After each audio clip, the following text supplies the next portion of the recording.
Picture this. It's 1987, you're playing this new NES game where you explore a sprawling, unique fantasy world with a party of your own creation. You've been playing all night and you're in the penultimate dungeon of the game, the Flying Fortress. Up to this point, the game has been entirely rooted in high fantasy. Dragons, slimes, goblins, swords, kings, etc., etc. So then, it's a total shock when this dungeon is this weird, metal, futuristic space station type place. The dungeon itself has a few robots in it as well, and it makes you wonder just who made this place. Then, on the final floor, you're walking down this long hallway when suddenly you get into an encounter against this weird, bipedal robot thing. Its name is Warmech, and it absolutely destroys your party. As the game boots you back to your last save, you sit there thinking about what the hell just happened. You make your way back to that final floor and try to find it again, but it seems to have disappeared forever, and you just can't get it to show up. You've been talking to your friends about the game, and everybody has been sharing their experience and knowledge. You know for a fact that no one is going to believe you when you try to tell them there's a robot in the final dungeon that absolutely wrecks your team. What I just described to you is a scenario from the first Final Fantasy, a game that I only recently just played for the first time. I'm not super interested in fantasy settings, especially for RPGs, but I can make an exception for this game, what with its classic status and all that. I remember when I was first starting to take interest in Final Fantasy 1, one of the first things I learned about it was Warmech.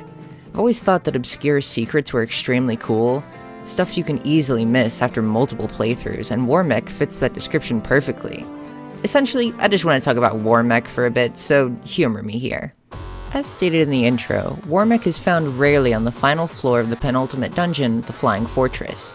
In the original Famicom version, they have a 1 in 64 encounter rate, but for the NES release, that chance was up to 3 in 64. The rate was reduced back to 1 in 64 in every subsequent re-release, until the Pixel remaster where it was changed to be 1 in 100. Need I remind you, the final floor of the Flying Fortress isn't even really a normal floor. It's just some long-ass hallway that's meant to lead you to the boss of the area, Tiamat. You won't be wandering around here getting lost like you would on the other floors. You're likely to just walk the straight path to the boss, making your chances of accidentally running into Warmech even lower than before. They're the most powerful random encounter in the whole game by a long shot, and second only in power to the final boss, Chaos.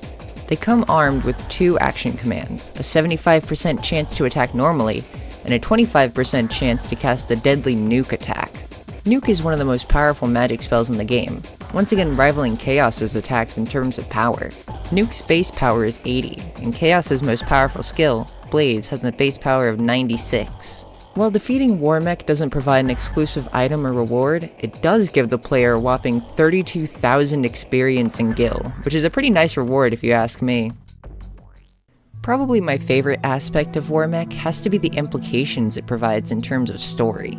The Flying Fortress is already implied to be the creation of an ancient civilization that far surpassed the current society in terms of technology, what with its metal plating and robots roaming around.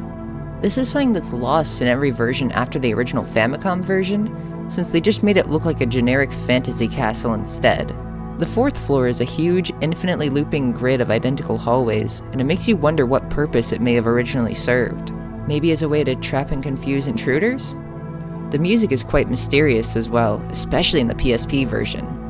Then, upon reaching the final floor, there's an extremely rare chance you'll run into this killer death machine, whose power far surpasses anything you'll normally fight. Why and how did this ancient civilization create this thing? Was it to fight off a force more powerful than even Chaos? One thing that I love about Warmech, specifically in the NES version, is its sprite. Judging by the sprite in stuff like the PSP version and the Pixel remaster, I'm sure this wasn't the intended idea, but in the NES version it looks like it has an organic eye instead of another visual sensor. The implication that this ancient civilization was not only able to create these advanced, powerful machines, but also mixed in organic parts with them is just so cool to me. Makes me wish that this was the official design, but I digress. Warmech is generally considered to be the first incarnation of the classic Superboss, a foe more powerful than any of the normal challenges in the game that often require critical thinking and unique strategies to defeat. This concept evolved into more fully realized versions in later games, such as Omega in Final Fantasy V or the various weapons in Final Fantasy VII. I think these later incarnations of the Superboss are pretty cool in their own right, but nothing measures up to Warmech to me. Omega is pretty cool, but stuff like Ultimate Weapon and Final Fantasy VII just feel too over the top, I guess? I like how relatively small Warmech is. It makes it feel more in line with something humans would actually be able to make. Maybe to the people of the ancient civilization, this was a pretty weak robot in comparison to some other things they could make. But to our heroes, it rivals even the strength of the ultimate evil. All of this is just my headcanon, but the fact that Warmech, with its almost non-existent story, is able to get me thinking this much is what makes it so cool to me. In later Final Fantasy games, they give each superboss a reason why they're so insanely powerful, but Warmech has this air of mystique to it that just captures me way more. I think the secrecy of Warmech also adds to it for me. Omega is just out in the open in one of the final areas in Final Fantasy V, but you might not even see Warmech for many playthroughs due to its rare encounter rate.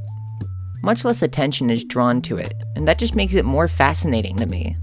Anyways, thanks for listening to me ramble about this dumb robot in an 80s Famicom RPG. More videos, someday.